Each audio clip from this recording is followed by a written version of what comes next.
बिस्मिल्लाहिर्रहमानिर्रहीम। अस्सलाम वालेकुम। उम्मीद है कि आप लोग खैरियत से होंगे। आज हम बुक 2 शुरू करेंगे और बुक लेक्चर 13 में हम बुक 2 का पहला chapter periodic table and periodicity of elements, periodic classification and periodicity of elements पढ़ेंगे। Lecture 13 page 1 structure of periodic table, chapter 1 book 2। इसमें हम प्रोडिक टेबल को स्टडी करते हैं और मुख्तलिफ प्रोडिक प्रॉपर्टीज़ को डील करते हैं, यानी ऐसी प्रॉपर्टीज़ जो प्रोडिक टेबल में एक रेगुलर रिपीटिंग पैटर्न रखती हैं। उनके ट्रेंड क्या हैं, अलॉन्ग पीरियड, अलॉन्ग ग्रुप, उन फैक्टर्स जो उन्हें अफेक्ट करते हैं और उनकी एप्लीकेशंस जो हैं वो हम पढ़ेंगे। तो पहले हम देख लेते हैं कि प्रोडिक टेबल इन अ व्यू, उसमें कुछ ऐसे पॉइंट्स जो नॉलेज बेस्ड क्वेश्चन हैं उनका थोड़ा हमें अंदाज़ा होना चाहिए। उसके बारे में मतलब अगर क्वेश्चन करेंगे तो इसका आंसर याद करके दिया जाएगा, सोच के या सॉल्व करके ये क्वेश्चंस नहीं होते हैं। तो प्रोडिक टेबल में वो ज़रूरी बातें जो हमें पता होनी चाहिए, जो हमसे पूछी जा सकती हैं। तो प्रोडिक टेबल को अगर हम देखें तो उसको डिवाइड करें तो उसमें जो एलिमेंट्स हैं, प्रोडिक टेबल में टोटल कितने एलिमेंट्स हैं। हमारी टेक्स्ट बुक में भी ये 3 जगह पे प्रोडिक टेबल दिया हुआ है और तीनों प्रोडिक टेबल में जो है वो एलिमेंट्स की जो तादाद है वो अलग अलग ही दी हुई है। मेन पेज जो है, जो फोल्ड किया हुआ है चैप्टर शुरू होने से पहले, एक प्रोडिक टेबल वहाँ एक चैप्टर 1 में, एक चैप्टर 6 में है। तो इसमें कहीं 112 है, कहीं 107 है, कहीं 109 है। हम चैप्टर 1 पढ़ रहे हैं तो हम चैप्टर 1 के ही जो अंदर प्रोडिक टेबल के अंदर एलिमेंट्स की तादाद है उसको कंसिडर करके आगे बढ़ते हैं। और चैप्टर 1 में जो प्रोडिक टेबल है उसमें टोटल एलिमेंट्स की तादाद 109 है।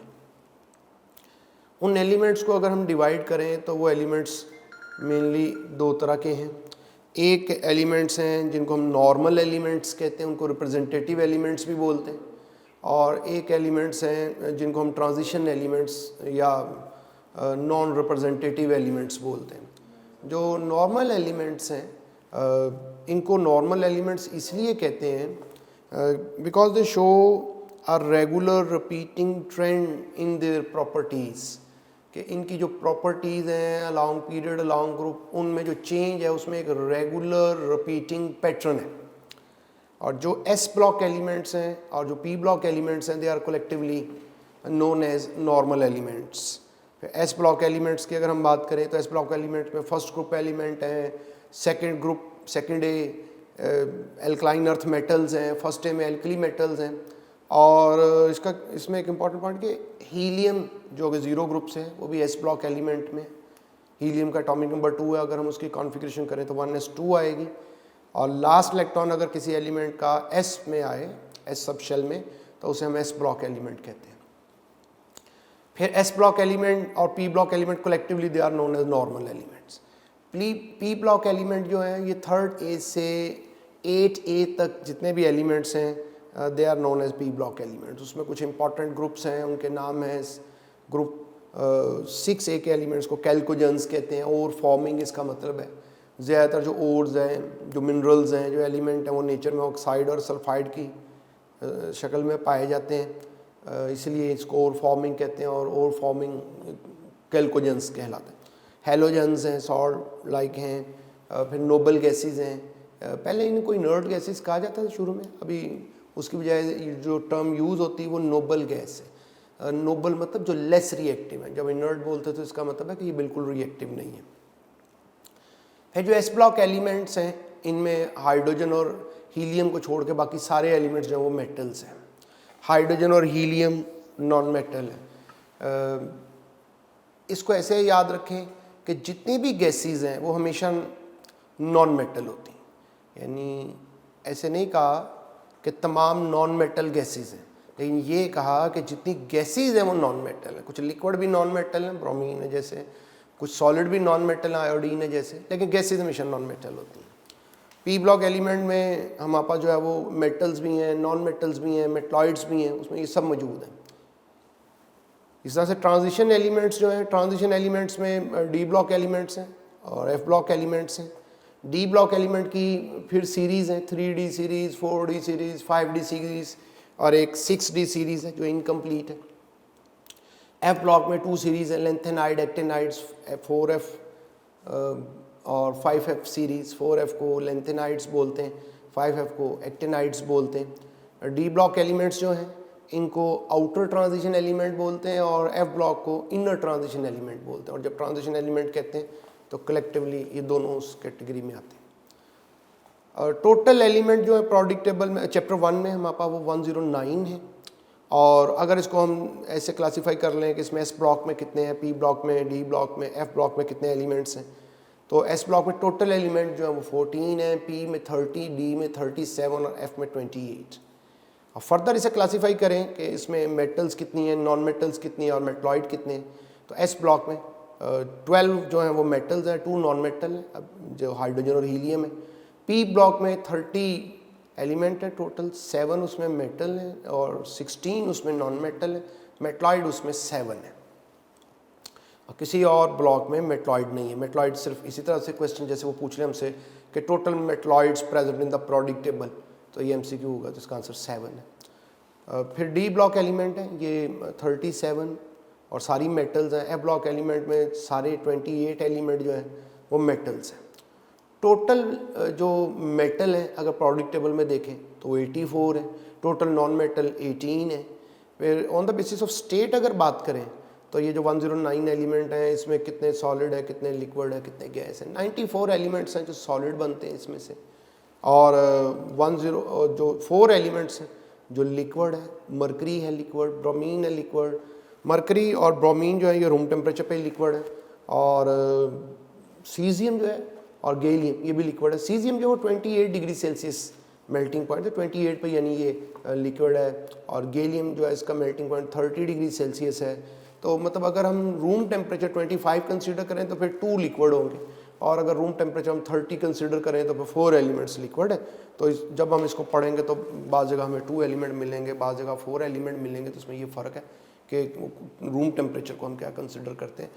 एवरेज रूम टेम्परेचर 25 लिया जाता है, तो वहाँ पे फिर अगर नहीं कहेंगे तो हम 2 ही लिखेंगे लिक्विड एलिमेंट्स हैं। गैलियम ये जो फिजिट स्पिनर हैं जो कि स्ट्रेस रिलीवर के तौर पर एक व्हील जिसको हम स्पिन करते हैं तो वो गैलियम का बना होता है। गैलियम यानी वो मेटल है कि if you kept it at your palm it will melt. Body temperature 37 है, गैलियम का मेल्टिंग पॉइंट 30 है। इस तरह से गैसियस एलिमेंट है टोटल वो 11 है।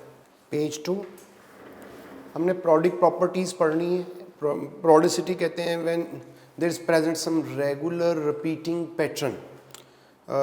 देखो जैसे दिन के बाद रात आती है और जैसे मौसम बदलते हैं एक तरतीब से बदलते हैं, यानी टाइम तो चेंज हो रहा है, जो टाइम गुजर जाता है वो तो वापस नहीं आता है, लेकिन टाइम चेंज हो रहा है, चीज़ें तब्दील हो रही हैं, एक तरतीब के साथ चेंज हो रही हैं। तो जब चीज़ें एक तरतीब के साथ बदलती हैं, मौसम एक तरतीब के साथ बदलते हैं, यानी गर्मियों के बाद जो है वो बरसात ही आएगी, बरसात के बाद जो है वो ऑटम ख़ज़ां आएगी, फिर सर्दियाँ आएंगी, तो मतलब इस तरतीब से चलेंगे, ये नहीं होगा बरसात की या ख़ज़ां पहले आ जाएगी। तो ये जब भी कहीं किसी में इस तरह से हो कि चीज़ें तब्दील तो हों लेकिन उनमें एक तरतीब भी मौजूद हो, एक रेगुलर रिपीटिंग पैटर्न भी मौजूद हो, तो इसको हम प्रोडिसिटी बोलते हैं। तो हमने प्रोडिक प्रॉपर्टीज़ पढ़नी है, ऐसी प्रॉपर्टीज़ पढ़नी है जो कि प्रोडिक्ट टेबल में एक रेगुलर रिपीटिंग पैटर्न रखती हैं। जितनी प्रॉपर्टीज़ हैं उनमें प्रोडिक्ट प्रॉपर्टीज़ में एटॉमिक साइज़, एटॉमिक रेडियस भी है, और इस पे फिर सारी प्रोडिक्ट प्रॉपर्टीज़ एटॉमिक रेडियस पे बेस करती। तो हम एटॉमिक रेडियस को देखते हैं। एटॉमिक साइज़ जब हम मालूम करना चाहते हैं किसी एटम का साइज़, तो एटॉमिक साइज़ को in terms of atomic radius मालूम करते हैं। यानी हम कंसिडर कर लेते हैं कि एटम स्फेरिकल है और उसके बाद उसका हम रेडियस मालूम करते हैं, और ये एटॉमिक रेडियस पे कोवलेंट रेडियस होता है, ये वैन डर वाल रेडियस होता है, ये मेटेलिक रेडियस होता है, ये कैटाइनिक रेडियस और एनाइनिक रेडियस होता है। ये ट्रेंड इसका ये है कि एटॉमिक रेडियस कोई भी हो, वैन डर वाल हो, आयनिक, कोवलेंट, लॉन्ग पीरियड ये डिक्रीज़ ही करेगा, और उसकी रीज़न के अलॉन्ग पीरियड न्यूक्लियर अट्रैक्शंस बढ़ जाती हैं, इंक्रीज इन न्यूक्लियर चार्ज जी। और विद इन ग्रुप जो है ये इंक्रीज करता है due to increase in number of shell and shielding effect. जो फैक्टर्स जिन पे ये डिपेंड करता है चेंज जो है एटॉमिक रेडियस की, वो है जी एटॉमिक नंबर है, number of protons in the nucleus, number of shells हैं, शील्डिंग इफेक्ट है। ये जो साइज़ में वेरिएशन है कि अलॉन्ग पीरियड डिक्रीज़ करता है, अलॉन्ग ग्रुप इंक्रीज़ करता है, ये सब के लिए कोई भी रेडियस हो, कोई भी टर्म बोलें। लेकिन अगर प्रोडक्ट टेबल में देखें कि ये साइज़ में जो डिक्रीज़ हो रही है तो ये सबसे ज़्यादा नुमायाँ किस में होती है, और तो इस अंदाज से देखें तो सिग्निफिकेंट चेंज एस और पी ब्लॉक एलिमेंट्स में होती है। नॉर्मल एलिमेंट्स में ये जो साइज़ में चेंज है ये वाजे होती है, और जो ट्रांजिशन एलिमेंट है उसमें ये नॉन सिग्निफिकेंट होती है। ट्रांजिशन एलिमेंट के साइज़ आमतौर पर कंपेरेबल होते हैं, और सबसे ज़्यादा नुमाया तौर पर जो ये चेंज आती है तो वो एफ ब्लॉक एलिमेंट में आती है। उसी को लेंथेनाइट कॉन्ट्रैक्शन बोलते हैं कि जब हम लॉन्ग पीरियड मूव करते हैं तो जो साइज़ में डिक्रीज़ है वो हमारी एक्सपेक्टेशन से भी ज़्यादा हो जाती है। This is known as lanthanide contraction. अभी ट्रेंड इसका ये है कि अगर हम नोबल गैसेस को छोड़ दें जो 8th ग्रुप एक्सट्रीम राइट पे प्रेजेंट है, तो हम लेफ्ट से राइट की तरफ मूव करेंगे तो जो साइज़ है वो डिक्रीज़ करता है। नोबल गैसेस पे जाके जो साइज़ है वो वैन डर वाल रेडियस लेते हैं, चूँकि उनमें कोई आपस में कोवलेंट बॉन्ड तो होता नहीं, और वो वैन डर वाल फोर्सेस के ज़रिए से आपस में अटैच होते हैं। तो जब वैन डर वाल रेडियस लेते हैं तो वो ज़्यादा हो जाता है साइज़ में। तो अगर इनको आपस में कंपेयर करना चाहें हम, तो ये ट्रेंड है कि सबसे ज़्यादा एनाइनिक रेडियस होता है, नेगेटिव आयन का साइज़ होता है, फिर वैन डर वाल रेडियस होता है, फिर मेटेलिक, फिर कोवलेंट और कैटाइनिक रेडियस होता है। यानी आप ये कह लें कि अगर पहले ग्रुप से 8वें ग्रुप की तरफ जाएंगे, अब आइंस को छोड़ दें, यानी कैटाइन और एनाइन छोड़ दें, एलिमेंट को डिस्कस करें, तो अगर पहले ग्रुप से 8th ग्रुप तक जाएंगे तो 7th ग्रुप तक तो साइज़ डिक्रीज़ करेगा और 8th पे जाके फिर बढ़ जाएगा, और 8th पे जाके इतना ज़्यादा बढ़ जाएगा कि वो पहले से भी ज़्यादा हो जाएगा। तो यानी अगर पॉजिटिव नेगेटिव आयन को छोड़ दें और सिर्फ एटॉमिक रेडियस डिस्कस करें तो वैन डर वाल रेडियस जो है वो मेटेलिक रेडियस यानी फर्स्ट और सेकंड ग्रुप के साइज से भी ज़्यादा होगा फिर। तो इस ट्रेंड को इस तरह से जहन में रखना है। और अगर कैटाइन और एनाइन को कंपेयर करें तो R-4, R-3, R mean radius है, तो ये नेगेटिव आयन का साइज़ जो है वो R0 डॉट का मतलब है न्यूट्रल एटम का रेडियस, तो नेगेटिव आयन का साइज न्यूट्रल एटम से हमेशा ज़्यादा होगा और पॉजिटिव आयन का रेडियस हमेशा कम होगा, और जितना पॉजिटिव चार्ज ज़्यादा आएगा उतना रेडियस कम होता जाएगा, जितना नेगेटिव चार्ज ज़्यादा आता जाएगा उतना साइज जो है वो बढ़ता जाएगा। क्वेश्चन कैसे हो सकते हैं इसके? पहला क्वेश्चन देखें, which one is correct order of atomic size, element given है, और अगर आप इसको देखें तो एक तो ये आपने इस चैप्टर में एटॉमिक रेडियस या कोई भी प्रॉपर्टी डिस्कस करनी है तो याद रखो कि आपको सेकंड और जो थर्ड पीरियड के एलिमेंट्स हैं वो याद करने पड़ेंगे। तो सेकंड पीरियड के एलिमेंट, थर्ड पीरियड के एलिमेंट लिख दिए हैं, ये सारे एलिमेंट एक ही पीरियड में हैं, सेकंड पीरियड से हैं।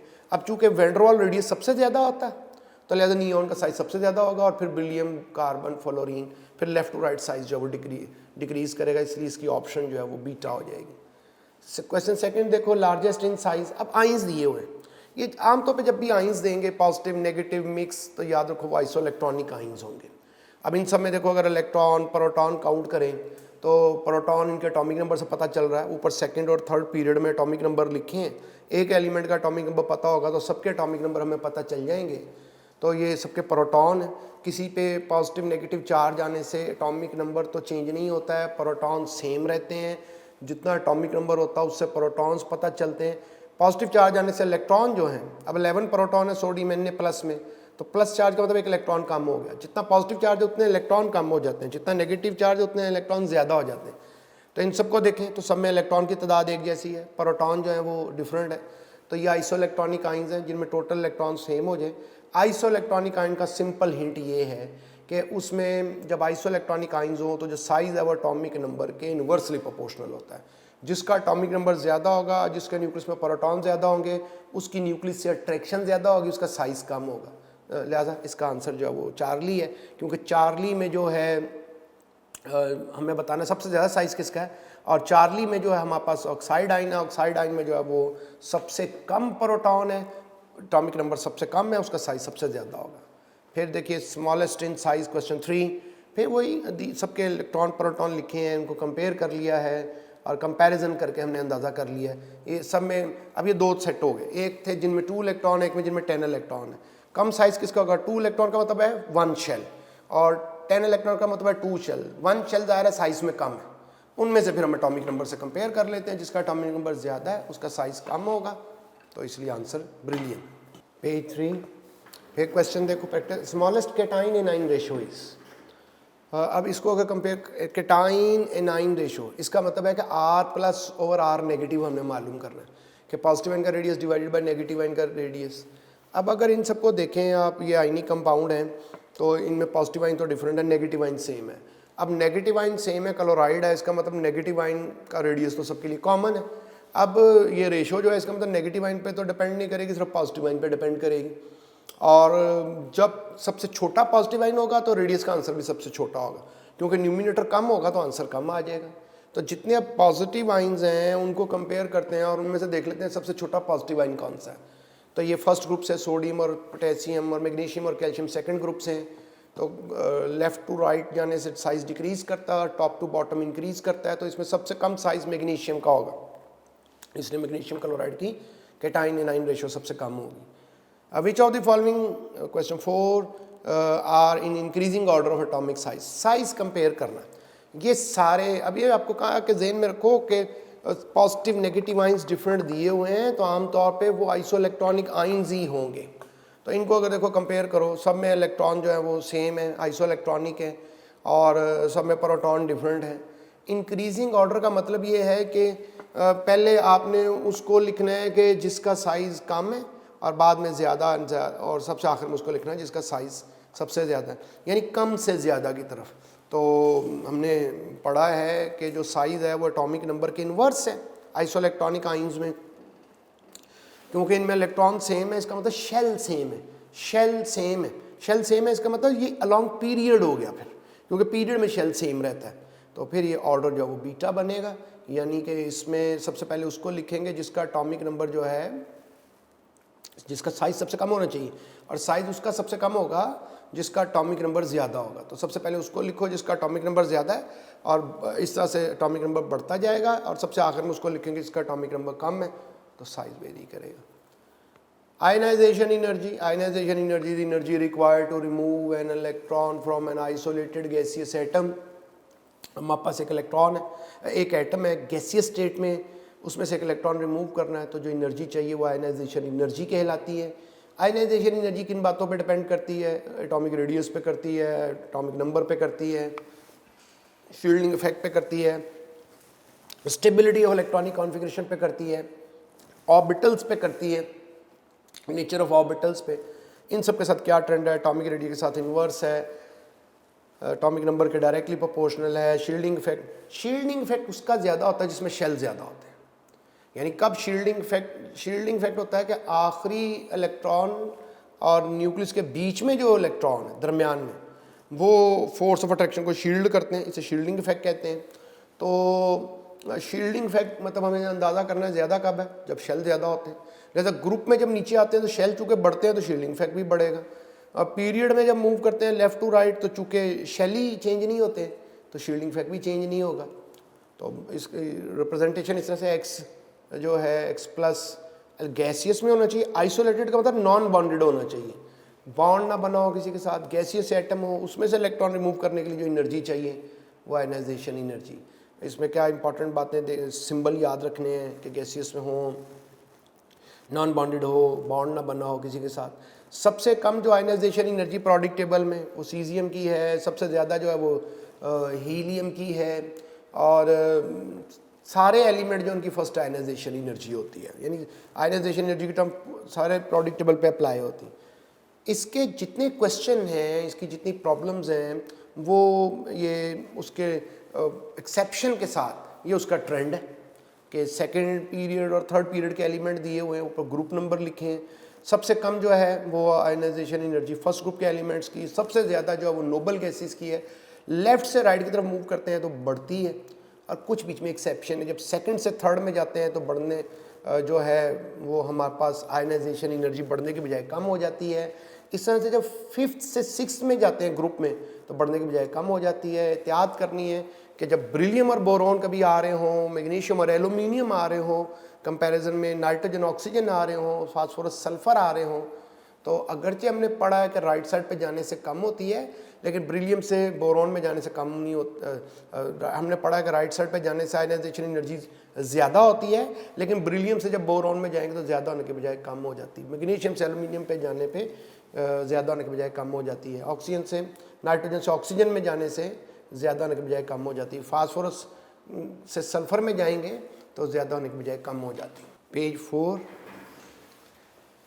आयनाइजेशन एनर्जी अगर हमें किसी एलिमेंट की मालूम हो तो उसके ज़रिए से उससे कौन से कॉन्सेप्ट हैं जो रिलेटेड है, कौन सी बातें हैं जो आयनाइजेशन एनर्जी की बेस पे हम एक्सप्लेन कर सकते हैं। तो elements having low ionization energy are, ऐसा कोई ऐसा एलिमेंट है जिसकी आयनाइजेशन एनर्जी लो है तो वो रिड्यूसिंग एजेंट होगा। जितनी लो होगी आयनाइजेशन एनर्जी उतना ज़्यादा अच्छा रिड्यूसिंग एजेंट होगा, बेसिक होगा नेचर के अंदर। यानी अगर हम एलिमेंट्स को कंपेयर कर रहे हैं या कहीं कोई कंपैरिजन है, हमारे पास ऑप्शन है और उसमें हमें ये डिसाइड करना होगा कि कौन ज़्यादा है बेसिक नेचर के अंदर, तो जिसकी आयनाइजेशन एनर्जी लो है वो ज़्यादा बेसिक होगा नेचर के अंदर। जिसकी आयनाइजेशन एनर्जी लो है वो पॉजिटिव आयन फॉर्म करेगा, जिसकी आयनाइजेशन एनर्जी लो है वो आयनिक कंपाउंड फॉर्म करेगा। जिसकी आयनाइजेशन एनर्जी लो है वो ज़्यादा फोटोइलेक्ट्रिक इफेक्ट शो करेगा। लाइट जब फॉल करती किसी मेटल पे तो उसकी एक थ्रेशोल्ड फ्रीक्वेंसी होती, उसमें से इलेक्ट्रॉन इजेक्ट हो जाते हैं। तो जिसकी आयनाइजेशन एनर्जी लो है उसका पॉजिटिव आयन बनाना आसान है तो उसकी फोटोइलेक्ट्रिक इफेक्ट ज़्यादा होगा। आयनाइजेशन एनर्जी जो है इसका क्या ताल्लुक है रिएक्टिविटी और स्टेबिलिटी से? स्टेबिलिटी के ये डायरेक्टली प्रोपोर्शनल है। देखिए हम किसी गैसियस एटम को गैसियस स्टेट में लेके जब हम उसे एनर्जी देंगे, अगर वो आसानी से पॉजिटिव आयन बना रहा है इसका मतलब वो अपनी स्टेट पे पहले भी खुश नहीं था और उसमें चेंज चाहता था, इसका मतलब वो स्टेबल नहीं था। तो अगर आयनाइजेशन एनर्जी लो है इसका मतलब उसका पॉजिटिव आयन बनाना आसान है, इसका मतलब उसमें चेंज लाना आसान है, इसका मतलब वो स्टेबल नहीं था। और अगर आयनाइजेशन एनर्जी ज़्यादा है तो इसका मतलब है कि वो ज़्यादा स्टेबल है। और आयनाइजेशन स्टेबिलिटी और रिएक्टिविटी एक दूसरे के इनवर्सली प्रोपोर्शनल होते हैं। तो एक तो ये कि आयनाइजेशन एनर्जी स्टेबिलिटी के डायरेक्टली प्रोपोर्शनल, जो स्टेबल होगा वो जल्दी रिएक्ट नहीं करेगा और जो कम स्टेबल होगा वो जल्दी रिएक्ट करेगा। तो आयनाइजेशन एनर्जी स्टेबिलिटी के डायरेक्टली और रिएक्टिविटी के इनवर्सली प्रोपोर्शनल है। प्रोडिक्ट टेबल में देखें तो 8th ग्रुप के एलिमेंट की आयनाइजेशन एनर्जी सबसे ज़्यादा है। नोबल अगर एक लॉन्ग पीरियड बात करेंगे तो आयनाइजेशन एनर्जी जो है वो नोबल गैसेस की सबसे ज़्यादा होती है और इसलिए वो सबसे ज़्यादा स्टेबल भी हैं और सबसे लीस्ट रिएक्टिव भी हैं। और लॉन्ग पीरियड बात करें तो फर्स्ट ग्रुप के एलिमेंट्स जो उनकी आयनाइजेशन एनर्जी जो है वो अपने पीरियड में लॉन्ग पीरियड सबसे कम है, तो वो सबसे कम स्टेबल है, हाईली अनस्टेबल है और वो सबसे ज़्यादा रिएक्टिव है। आयनाइजेशन एनर्जी का ट्रेंड क्या है? फर्स्ट आयनाइजेशन एनर्जी का ट्रेंड अभी हमने देखा भी पेज 3 पे भी, उसको एक और तरीके से ऐसे भी लिख सकते हैं कि आयनाइजेशन एनर्जी का ये ट्रेंड है सेकंड पीरियड के एलिमेंट्स के लिए। सेकंड आयनाइजेशन एनर्जी ये ज़्यादा डिस्कस नहीं होती है हमारी बुक में, लेकिन ट्रेंड जो है सेकंड पीरियड और थर्ड पीरियड के अंदर, second period beryllium, boron, carbon, nitrogen, fluorine, neon और इस तरह से sodium, magnesium, aluminium, silicon, phosphorus, sulphur, chlorine, argon, ये सेकंड और थर्ड पीरियड के एलिमेंट हैं। इनमें जो ट्रेंड है सेकंड आयनाइजेशन एनर्जी का वो भी है कि आप वैल्यूज़ याद नहीं करें, ट्रेंड जेन में रख लें एहतियात के तौर पे। ज़्यादा जो क्वेश्चन होते हैं, इम्कान होता है वो फर्स्ट आयनाइजेशन एनर्जी का होता है। अगर ऐसा हो कि हमें किसी एलिमेंट की more than one ionization energies मालूम है, यानी किसी एलिमेंट्स एटम से पहला इलेक्ट्रॉन रिमूव करना है तो जो एनर्जी चाहिए उस फर्स्ट आयनाइजेशन एनर्जी कहते हैं। उसी में से अगर एक और इलेक्ट्रॉन रिमूव करना है जिसमें से एक इलेक्ट्रॉन ऑलरेडी रिमूव हो गया है तो फिर जो एनर्जी चाहिए वो सेकंड आयनाइजेशन एनर्जी है। और उसके बाद जब थर्ड इलेक्ट्रॉन रिमूव करना है तो जो एनर्जी चाहिए वो थर्ड आयनाइजेशन एनर्जी है। इस तरह से अगर किसी एलिमेंट के हमारे पास जो है वो सक्सेसिव आयनाइजेशन एनर्जीज हैं, first second third ionization energy की वैल्यूज़ गिवन है, तो जहाँ आयनाइजेशन एनर्जी की वैल्यू में एकदम से डिफरेंस ज़्यादा आ जाएगा, यानी देखो फर्स्ट आयनाइजेशन एनर्जी सपोज करो 100 है, सेकंड आयनाइजेशन एनर्जी जो है 160 है, तो मतलब 160 180 पहले से ज़्यादा है। लेकिन थर्ड आयनाइजेशन एनर्जी 700 होगी, 600 होगी, 4 टाइम्स हो गई, 5 टाइम हो गई। तो जब आयनाइजेशन एनर्जी में एकदम से इतनी चेंज आ जाए, डबल नहीं हो बल्कि 4-5 टाइम हो जाए, तो इसका मतलब वहाँ शेल चेंज हो गया। और इसका मतलब है उससे पहले जितने भी इलेक्ट्रॉन थे वो आखिरी शेल में मौजूद थे। तो उससे मतलब अभी जैसे एग्जांपल दी कि पहली आयनाइजेशन एनर्जी जो है फर्स्ट, वो तो उसके लिए एनर्जी चाहिए इलेक्ट्रॉन को रिमूव करने के लिए 100, सेकंड के लिए 160, थर्ड के लिए 700। इसका मतलब इसकी वैलेंसी 2 है।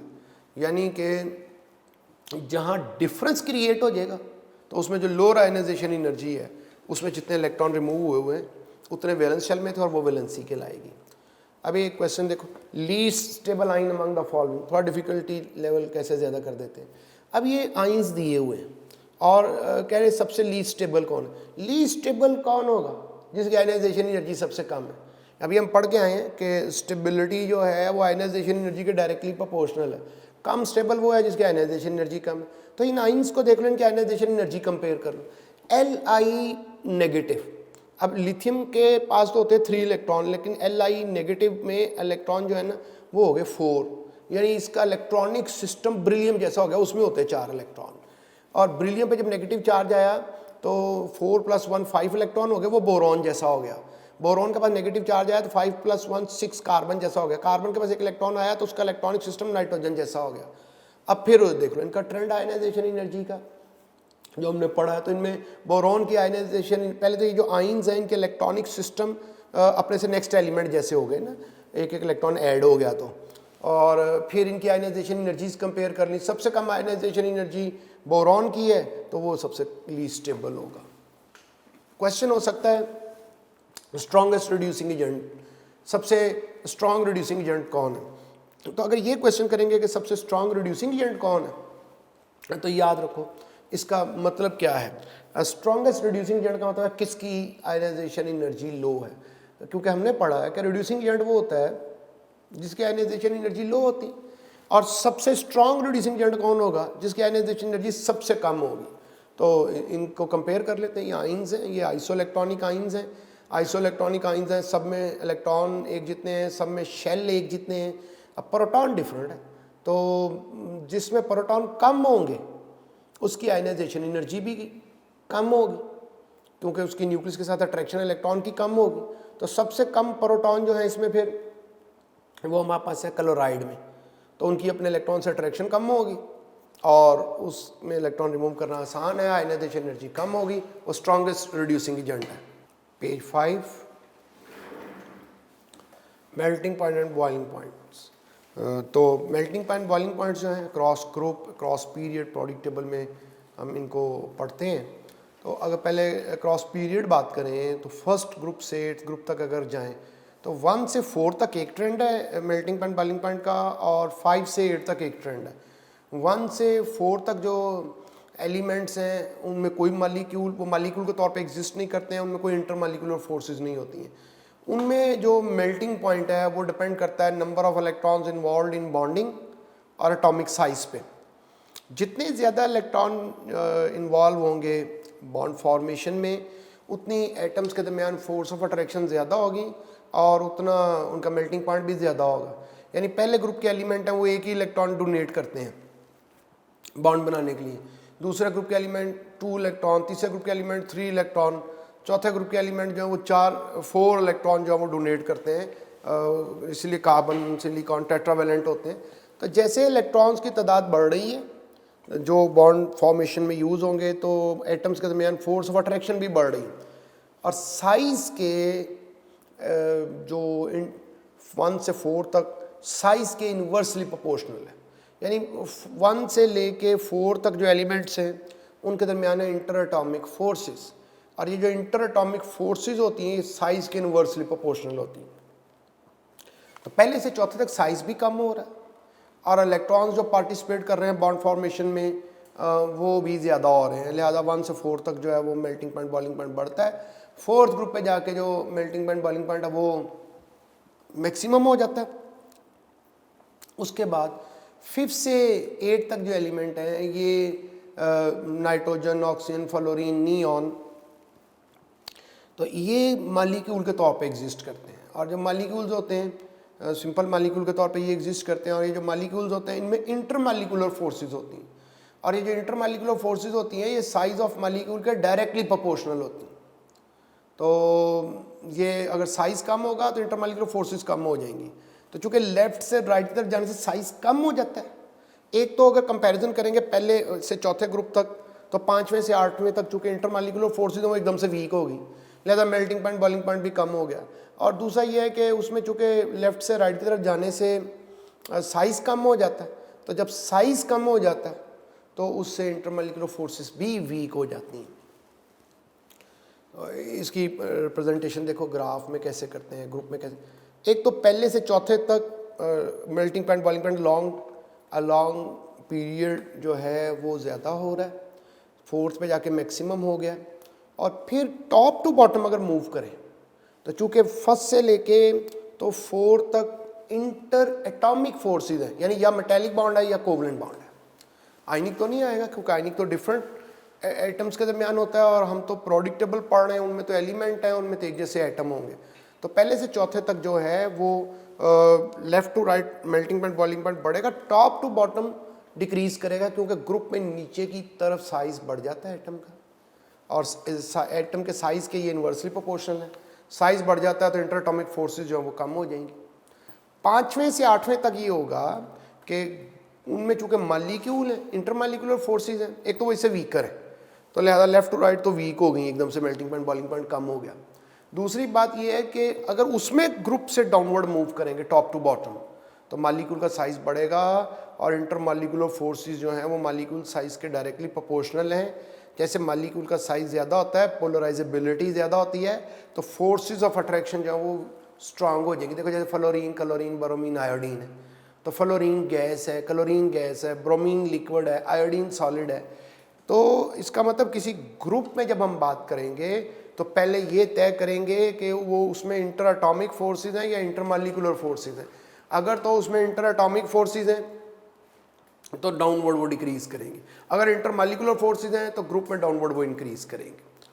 फिर ग्राफ के जरिए से यही सेकेंड और थर्ड पीरियड के जो एलिमेंट हैं इनको इनका मेल्टिंग पॉइंट बॉइलिंग पॉइंट समझाने की कोशिश की है।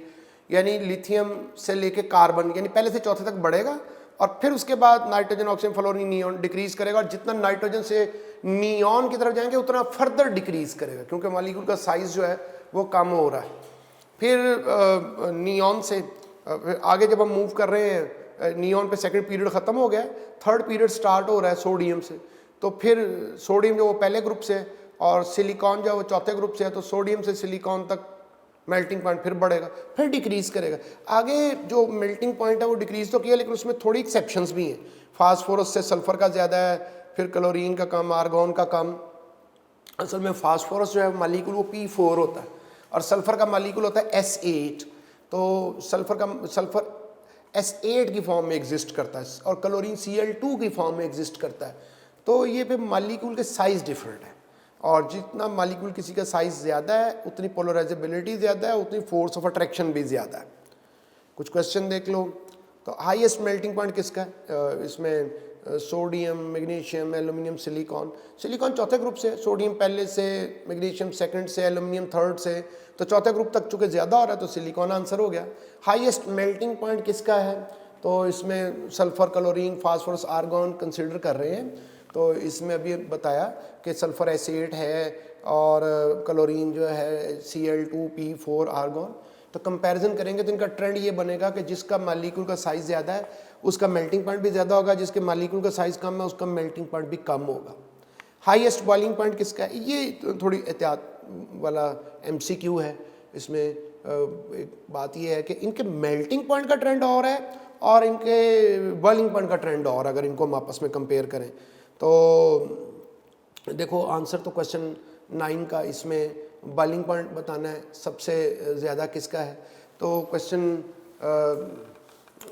10 जो है उसको देखो, उसमें डाटा दिया हुआ है, सोडियम, मैग्नीशियम, एल्यूमिनियम, सिलिकॉन को कंपेयर किया हो। अगर इनके मेल्टिंग पॉइंट कंपेयर करें तो मेल्टिंग पॉइंट सिलिकॉन का सबसे ज़्यादा है, और उससे आगे फिर इनके बॉइलिंग पॉइंट दिए हुए हैं सोडियम, मैग्नीशियम, एल्यूमिनियम, सिलिकॉन के। अब बॉइलिंग पॉइंट जो है इसमें वो सिलिकॉन का ज़्यादा नहीं है, वो एल्यूमिनियम का ज़्यादा है। तो ये एहतियात करनी है कि हमसे मेल्टिंग पॉइंट पूछ रहे हैं कि हमसे बॉइलिंग पॉइंट पूछ रहे हैं। तो ये थोड़ी डिटेल में है, लेकिन ख्याल करना है चूँकि इसमें गलती हो सकती, इसलिए डाटा भी लिख दिया। वैल्यूज़ याद नहीं करनी, याद ये करना है कि पहले से चौथे ग्रुप तक अगर जाएंगे तो जो मेल्टिंग पॉइंट अगर कह रहे हैं तो फिर तो सिलिकॉन का चौथे ग्रुप पे सबसे ज़्यादा है। अगर बॉइलिंग पॉइंट की बात करेंगे तो फिर एल्यूमिनियम का ज़्यादा है। एल्यूमिनियम प्योर मेटल है और जब हम उसे हीट करते हैं मेटेलिक फोर्सेस कुछ इंक्रीज़ कर जाती हैं, और जो सिलिकॉन है वो सेमी मेटल है। तो ये इसमें को बॉन्डिंग फोर्सेस का इंटरप्ले इस तरह से होता है कि एक इरेगुलर ट्रेंड बन जाता है। फिर एक और एक्सेप्शन है कि beryllium, magnesium, calcium, strontium, barium. अगर सेकंड ग्रुप की बात करें, एल्कली मेटल्स की बात करें, तो इनमें मेटल्स हैं, सेकंड ग्रुप है, downward melting point, boiling point decrease करना चाहिए। लेकिन इसमें जब हम डाउनवर्ड मूव करते हैं तो चूँकि मेल्टिंग पॉइंट में ना अक्सर हमें एक्सेप्शन नज़र आएंगी, क्योंकि मेल्ट करता है सॉलिड, और सॉलिड जो होता है उसमें मेल्टिंग पॉइंट सिर्फ एटम्स के दरमियान जो फोर्स ऑफ अट्रैक्शंस है उन पे ही डिपेंड नहीं करता है, बल्कि उसके स्ट्रक्चर पे भी डिपेंड करता है। तो ये जो सारी मेटल्स हैं इसमें बेरिलियम और मैग्नीशियम जो है ना, इसका स्ट्रक्चर डिफरेंट है, हेक्सागोनल स्ट्रक्चर है, हेक्सागोनल क्लोज पैकिंग है। कैल्शियम, स्ट्रोंशियम, बेरियम जो है ना उसकी पैकिंग अलग है, क्यूबिक क्लोज पैकिंग है। तो दे हैव डिफरेंट स्ट्रक्चर्स, इसलिए दे show difference in melting point. Page 9 text book पे ये ग्राफ मौजूद है, और वैल्यूज़ नहीं करनी, लेकिन ये याद रखना है कि सेकंड ग्रुप में सबसे ज़्यादा मेल्टिंग पॉइंट बेरिलियम का है और सेकंड ग्रुप में सबसे कम जो है वो मैग्नीशियम का है। इस तरह सेवन्थ ग्रुप में तो सिंपल ट्रेंड है, हेलोजन्स हैं, तो फ्लोरीन का वो गैस है और आयोडीन सॉलिड है। तो फ्लोरीन का जो मेल्टिंग पॉइंट है -187 है। फ्लोरीन गैस है, गैस को पहले लिक्विड में चेंज करोगे, फिर सॉलिड में चेंज करोगे, नेगेटिव टेम्परेचर पे जाएंगे, फिर ही मेल्टिंग पॉइंट लेंगे ना। और आयोडीन का +184 डिग्री सेल्सियस है। Page 6 electron affinity. Electron affinity, electronegativity, ionization energy, इन तीनों का ट्रेंड सेम है। तीनों जो हैं वो लॉन्ग पीरियड इंक्रीज़ करती हैं इनकी वैल्यूज़, और तीनों जो हैं वो ग्रुप में डिक्रीज़ करती हैं। और इलेक्ट्रॉन अफिनिटी भी आयनाइजेशन एनर्जी की तरह से atomic number, shells, number of shells, shielding factor पर डिपेंड करती हैं। Highest electron affinity periodic table में क्लोरीन की है, फ्लोरीन की नहीं है। फ्लोरीन की इलेक्ट्रॉन नेगेटिविटी ज़्यादा है, तो क्लोरीन की इलेक्ट्रॉन अफिनिटी सबसे ज़्यादा है, और सबसे कम इलेक्ट्रॉन अफिनिटी जो वो नोबल गैसेस की है। और इलेक्ट्रॉन अफिनिटी के ज़रिए से हमें किसी नॉन मेटल की रिएक्टिविटी का अंदाज़ा होता है, आयनाइजेशन एनर्जी से किसी मेटल की रिएक्टिविटी का अंदाज़ा होता था। तो electron affinity is directly proportional to the reactivity of non metal. जितनी ज़्यादा इलेक्ट्रॉन अफिनिटी होगी किसी नॉन मेटल की, उतनी ज़्यादा वो नॉन मेटल रिएक्टिव होगी। इलेक्ट्रॉन अफिनिटी में जो एक्सेप्शंस हैं वो देख लें। 5th, 6th और 7th ग्रुप जो है अलॉन्ग पीरियड तो ये डिक्रीज़ करती, अलॉन्ग पीरियड तो ये इंक्रीज़ करती लेफ्ट से राइट की तरफ आयनाइजेशन एनर्जी की तरह से, लेकिन 5th, 6th, 7 में आए हैं तो अलॉन्ग पीरियड तो इंक्रीज़ ही कर रही है, इंक्रीज़ ही कर रही है। Nitrogen, oxygen, fluorine second period से हैं, phosphorus, sulphur, chlorine third period से हैं। लेकिन जब हम ग्रुप से डाउनवर्ड आते हैं, मतलब नाइट्रोजन से फास्फोरस में आते हैं 5वें ग्रुप में, छठे ग्रुप में हम ऑक्सीजन से सल्फर की तरफ आते हैं, 7वें ग्रुप में जब फ्लोरीन से क्लोरीन की तरफ आते हैं, तो जब हम ऐसे आते हैं तो ग्रुप में जब डाउनवर्ड मूव करते हैं तो इलेक्ट्रॉन अफिनिटी कम होनी चाहिए। लेकिन पहले से दूसरे एलिमेंट में जब आते हैं तो इलेक्ट्रॉन अफिनिटी कम होने की बजाय ज़्यादा हो जाती है, इलेक्ट्रॉन अफिनिटी कम होने की बजाय ज़्यादा हो जाती है। हाँ, फिर बाकी रेस्ट ग्रुप में, मतलब फास्फोरस से फर्दर नीचे जाएंगे तो कम ही होगी, सल्फर से फर्दर नीचे जाएंगे तो कम ही होगी, क्लोरीन से नीचे जाएंगे फर्दर तो कम ही होगी। तो ये ख्याल करना है कि इन ग्रुप में, ये जो ग्रुप हैं 5th, 6th और 7, इसमें पहले एलिमेंट से टॉप एलिमेंट जो है ग्रुप का, उससे सेकंड एलिमेंट में आएंगे तो इलेक्ट्रॉन अफिनिटी जो है वो कम होने की बजाय ज़्यादा होगी एक एलिमेंट से अगले एलिमेंट में जाने के लिए। बाकी ग्रुप में फिर वो ऐसे डिक्रीज़ करेगी। वजह इसकी सिंपल है, नाइट्रोजन, ऑक्सीजन, फ्लोरीन जो है इनका साइज स्मॉल है, सेकेंड पीरियड से इनमें सेकेंड शेल है, तो इनके साइज स्मॉल है। इनमें जब इलेक्ट्रॉन ऐड करने की कोशिश करते हैं तो पहले से जो मौजूद उस छोटे शेल में इलेक्ट्रॉन है वो आने वाले इलेक्ट्रॉन को वेलकम नहीं करते हैं आसानी से। यानी ऐड तो हो जाता है इलेक्ट्रॉन, लेकिन कॉर्डियली वेलकम नहीं होता, थोड़ा मुश्किल हो जाता है, इलेक्ट्रॉन ऐड करना मुश्किल हो जाता है। तो इलेक्ट्रॉन अफिनिटी कम हो जाती है। इलेक्ट्रॉन अफिनिटी का मतलब है लाइकिंग फॉर इलेक्ट्रॉन कम हो जाती है। फिर ये याद रखो कि फर्स्ट इलेक्ट्रॉन अफिनिटी एक्सर्गोनिक होती है, यानी एक्सोथर्मिक प्रोसेस होता है, नेगेटिव होता है साइन।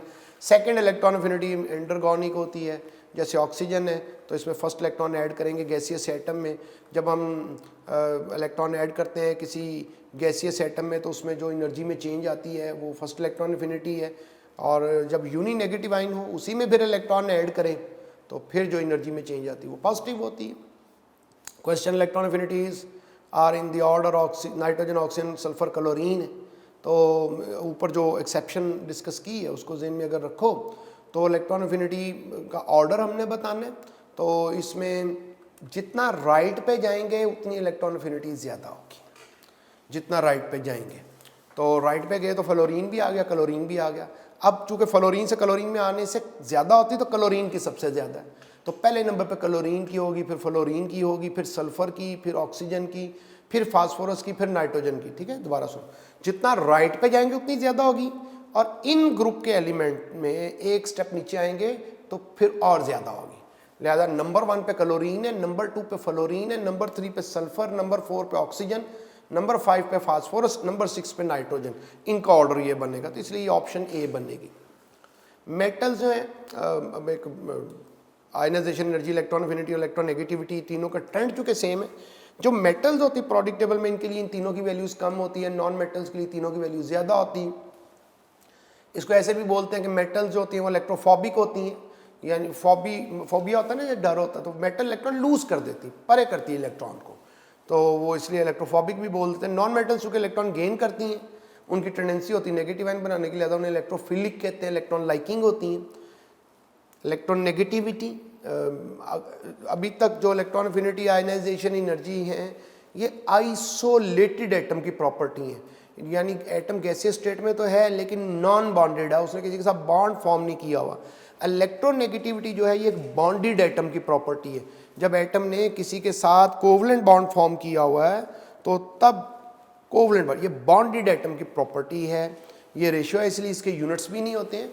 तो 2 एटम्स हैं, उनमें अगर कोई कोवलेंट बॉन्ड फॉर्म हो गया है तो वो जो शेयर्ड पेयर है उस शेयर्ड पेयर को अपनी तरफ अट्रैक्ट करने की जो टेंडेंसी है वो इलेक्ट्रोनेगेटिविटी है।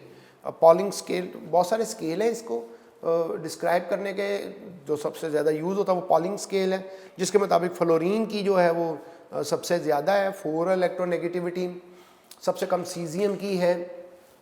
और सीजियम और फ्लोरीन में अगर बॉन्ड बने, आयनिक बनता है, तो इसमें 92% आयनिक करेक्टर होता है, और यानी 8% इसकी प्रॉपर्टीज़ कोवलेंट जैसी होती है और 92% आयनिक जैसी होती हैं। और ये सबसे ज़्यादा आयनिक करेक्टर इसी में, और सोडियम क्लोराइड है तो 72% आयनिक करेक्टर है, तो इसमें 72% आयनिक जैसी प्रॉपर्टीज़ है।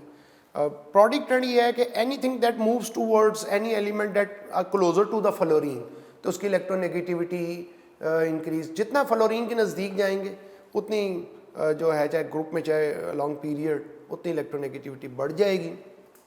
इलेक्ट्रोनेगेटिविटी डिपेंड करती है एटॉमिक नंबर पे, डिस्टेंस फ्रॉम द न्यूक्लियस पे, स्क्रीनिंग बाय इनर इलेक्ट्रॉन यानी शील्डिंग इफेक्ट पे। अगर इलेक्ट्रोनेगेटिविटी एलिमेंट की एटम्स की सिमिलर हो, करीब करीब हो, तो वो एक ही जैसे बॉन्ड बनाएंगे और उनकी केमिस्ट्री भी आपस में एक ही जैसी होगी। इलेक्ट्रोनेगेटिविटी के जो है वो डायरेक्टली प्रोपोर्शनल होती है नॉन मेटेलिक करेक्टर के। तो नॉन इलेक्ट्रॉन अफिनिटी और इलेक्ट्रोनेगेटिविटी में फ़र्क है। इलेक्ट्रॉन अफिनिटी एक आइसोलेटेड गैसियस एटम की प्रॉपर्टी है, जिसमें एक एटम जो गैसियस स्टेट में है और उसने किसी के साथ बॉन्ड फॉर्म नहीं किया है, तो वो इलेक्ट्रॉन कितनी आसानी से ऐड करता है। इलेक्ट्रॉन नेगेटिविटी एक बॉन्डेड एटम की प्रॉपर्टी है, जब एटम है उसने बॉन्ड फॉर्म किया, कोवलेंट बॉन्ड फॉर्म किया, तो उस वक्त शेयर्ड पेयर को अपनी तरफ अट्रैक्ट करने की टेंडेंसी इलेक्ट्रोनेगेटिविटी है। तो इलेक्ट्रोनेगेटिविटी नॉन मेटेलिक करेक्टर के डायरेक्टली प्रोपोर्शनल, ज़्यादा इलेक्ट्रोनेगेटिविटी, नॉन मेटेलिक करेक्टर भी ज़्यादा। पेज 7, इलेक्ट्रोनेगेटिविटी अगर एलिमेंट्स की सिमिलर है तो उनकी प्रॉपर्टी सिमिलर होंगी, जैसे डायगोनल रिलेशनशिप। डायगोनल रिलेशनशिप ये होता है कि एक एलिमेंट जो है वो उसकी प्रॉपर्टीज़ अपने से नेक्स्ट ग्रुप और नेक्स्ट पीरियड के जो एलिमेंट हैं उससे सिमिलर हो जाती हैं, और वो सिमिलर हो जाती हैं। देखो जैसे पहले ग्रुप, दूसरे, तीसरे, चौथे ग्रुप से आगे डायगोनल रिलेशनशिप नहीं होता है। तो लिथियम की मैग्नीशियम के साथ, बेरिलियम के एल्यूमिनियम के साथ, और बोरॉन की सिलिकॉन के साथ जो प्रॉपर्टीज़ में एक सिमिलैरिटी है, उसकी रीज़न इनकी इलेक्ट्रोनेगेटिविटी का आपस में सिमिलर या करीब होना है। इलेक्ट्रोनेगेटिविटी का ट्रेंड क्या है, प्रोडिक टेबल में सबसे ज़्यादा इलेक्ट्रोनेगेटिविटी फ्लोरीन की है, फिर ऑक्सीजन की, नाइट्रोजन और क्लोरीन की ऑलमोस्ट सेम है, और फिर ब्रोमीन, सल्फर और फास्फोरस की है। इलेक्ट्रिकल कंडक्टिविटी, इलेक्ट्रिकल कंडक्टिविटी जो है ये डिपेंड करती है कि ईज़ ऑफ इलेक्ट्रॉन फ्लो पे, कि कोई एलिमेंट है उसमें से, कोई सॉलिड है उसमें से, कोई मेटल है, नॉन मेटल, उसमें से इलेक्ट्रॉन कितनी आसानी से फ्लो करते हैं।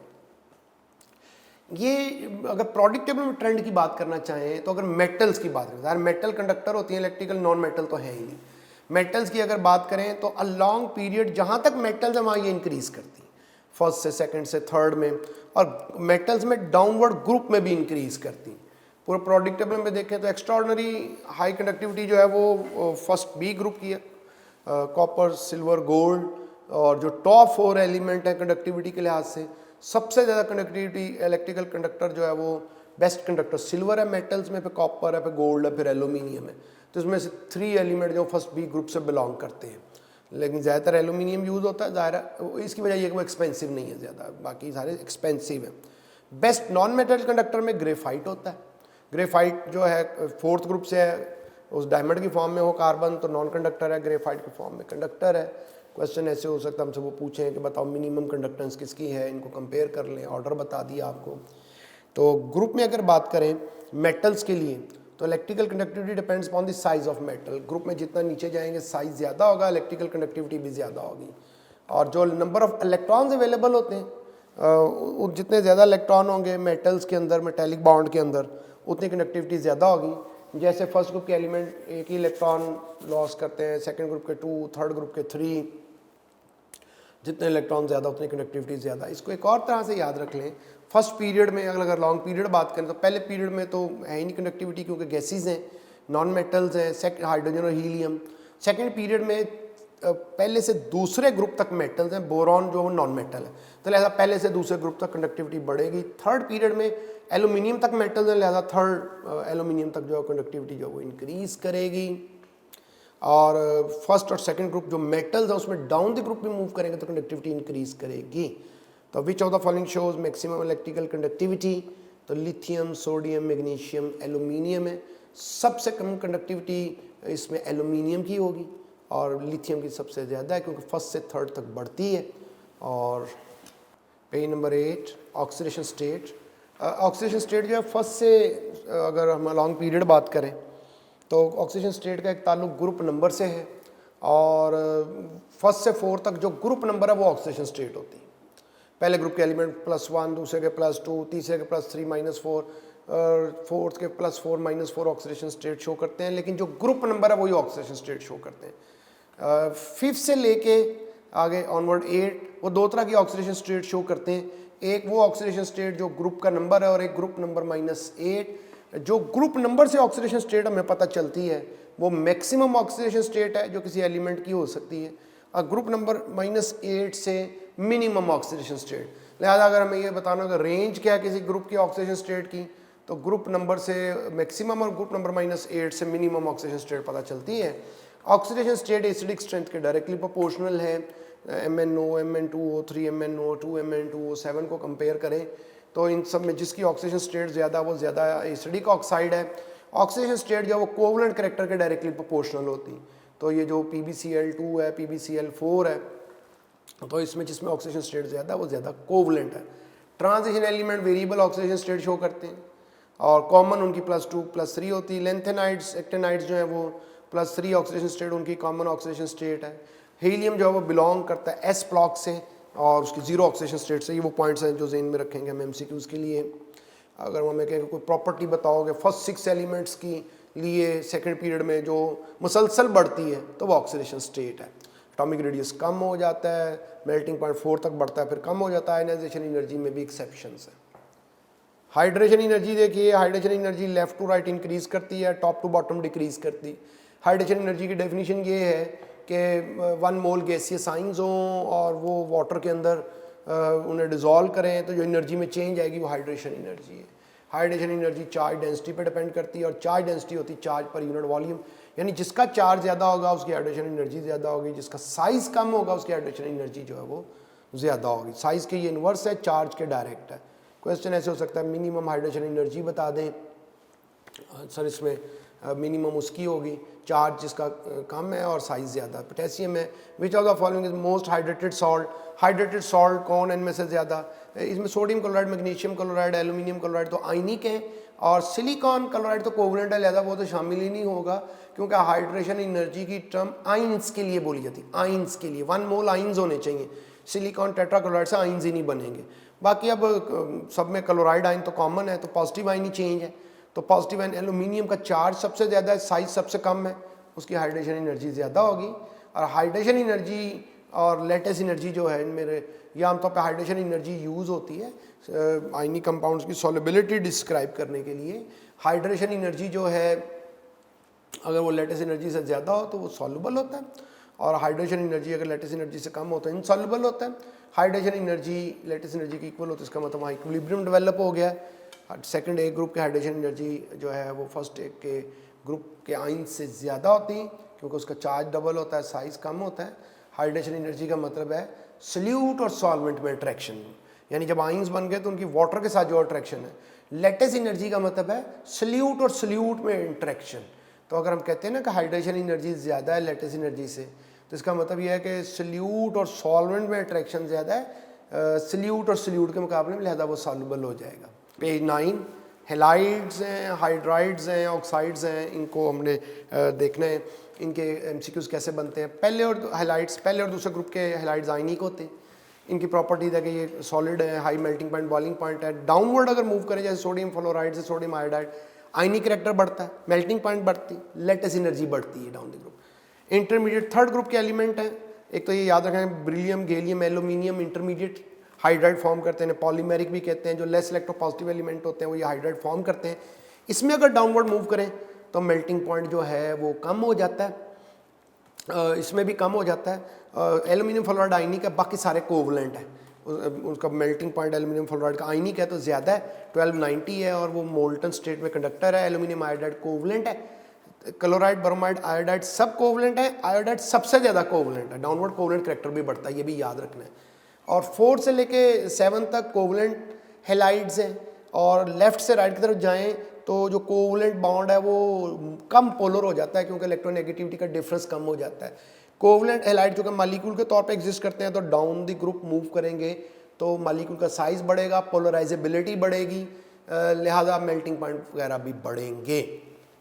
क्वेश्चन है, इसको सॉल्व कीजिएगा आप।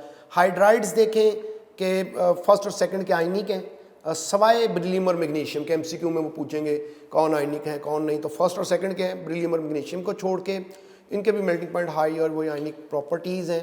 थर्ड इंटरमीडिएट है, ये 5 एलिमेंट के नाम याद रखने हैं जो इंटरमीडिएट हाइड्राइड फॉर्म करते हैं, और 4 से 7 तक जो हैं वो कोवलेंट हाइड्राइड है। इनमें लेफ्ट से राइट की तरफ जाएं तो बॉन्ड ज़्यादा पोलर हो जाता है, क्योंकि इलेक्ट्रोनेगेटिविटी का डिफरेंस बढ़ जाता है। ये आमतौर पर गैस के तौर पर एग्जिस्ट करते हैं, वोलेटाइल लिक्विड के तौर पे एग्जिस्ट करते हैं। फिर जो कोवलेंट हाइड्राइड्स हैं, इनमें स्टेबिलिटी की अगर बात करें, स्टेबिलिटी देखो, स्टेबिलिटी जब भी बोलेंगे चाहे आयनिक हो चाहे कोवलेंट हो, कोवलेंट बॉन्ड स्ट्रांग होगा तो स्टेबिलिटी ज़्यादा होगी, कोवलेंट बॉन्ड वीक होगा तो स्टेबिलिटी कम होगी। स्टेबिलिटी इंटरमॉलिक्यूलर फोर्स पर डिपेंड नहीं करती है, इंटर एटॉमिक फोर्स पर डिपेंड करती है, कोवलेंट बॉन्ड और आयनिक बॉन्ड की स्ट्रेंथ पर डिपेंड करती है। लेफ्ट से राइट की तरफ जाएं तो साइज एटम का कम हो जाता है, कोवलेंट बॉन्ड स्ट्रांग हो जाता है, स्टेबिलिटी बढ़ जाएगी। सबसे स्टेबल HF है। टॉप टू बॉटम मूव करेंगे तो स्टेबिलिटी कम हो जाती, क्योंकि साइज बढ़ जाता है। सबसे कम स्टेबल लिथियम, लेड और बिस्मिथ के हैं, थेलियम, लेड और बिस्मिथ के हैं।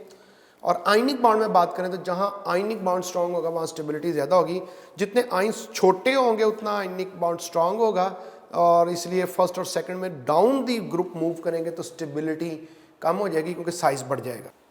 Page 10 oxides. ऑक्साइड्स जो प्रोडक्ट टेबल में इनकी कैसे प्रॉपर्टीज़ चेंज होती हैं। मेटल्स के ऑक्साइड बेसिक होते हैं, लेस इलेक्ट्रोपॉजिटिव एलिमेंट्स के एम्फोटेरिक होते हैं, और नॉन मेटल्स के एसिडिक होते हैं। जब हम लेफ्ट से राइट की तरफ मूव करते हैं तो मेटल से नॉन मेटेलिक कैरेक्टर कम हो जाता है, नॉन मेटेलिक कैरेक्टर ज़्यादा हो जाता है। लिहाजा जितना लेफ्ट से राइट की तरफ मूव करेंगे उतना पहले स्ट्रांगली बेसिक होंगे, फिर वीकली बेसिक, आगे जाएंगे एम्फोटेरिक, और जितना फिर आगे जाते जाएंगे उतना वो ज़्यादा स्ट्रांगली एसिडिक होता जाएगा। फर्स्ट और सेकंड ग्रुप के जो ऑक्साइड्स हैं they are more basic, they are basic except beryllium oxide. Beryllium oxide में याद रखो कि ये बेसिक भी नहीं है, ये एम्फोटेरिक है, ये कोवलेंट भी है। और फिर डाउन द ग्रुप अगर मूव करें तो बेसिसिटी इंक्रीज़ करती, क्योंकि मेटेलिक करेक्टर बढ़ जाता है। जितना ग्रुप में नीचे जाएंगे ज़्यादा मेटेलिक होगा, उतना ज़्यादा बेसिक होगा। अब अगर एक एलिमेंट है उसके डिफरेंट ऑक्साइड्स हैं, तो जिसमें ज़्यादा ऑक्सीडेशन स्टेट है वो कैसे पता चलेगा? जिसमें ऑक्सीजन ज़्यादा है उसमें ऑक्सीडेशन स्टेट ज़्यादा होगी, वो ज़्यादा एसिडिक होगा। क्वेश्चन देखो, कहते हैं एक मिक्सचर है एल्यूमिनियम हाइड्रोक्साइड का, आयरन हाइड्रोक्साइड का, इन्हें सेपरेट करना है एक दूसरे से। सेपरेट करने का मतलब हमें कोई ऐसा रिएजेंट चाहिए जो इनमें से किसी एक से रिएक्ट करे, किसी एक से नहीं करे।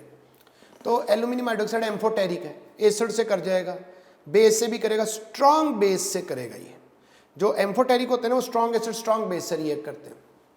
तो इसका आंसर जो है ना वो डेल्टा है। सोडियम हाइड्रोक्साइड है, वो स्ट्रॉन्ग बेस है, उससे तो एल्यूमिनियम हाइड्रोक्साइड जो है वो रिएक्ट कर जाएगा। आयरन हाइड्रोक्साइड बेसिक है, वो बेस से नहीं करेगा, वो बेस से नहीं करेगा। तो इसका ऑप्शन डेल्टा। अभी हमने चैप्टर 1 बुक 1 की जो कॉन्सेप्ट्स हैं उनको समझने की कोशिश की है, और उसके MCQs कैसे हो सकते हैं उनको भी अटैम्प्ट किया है।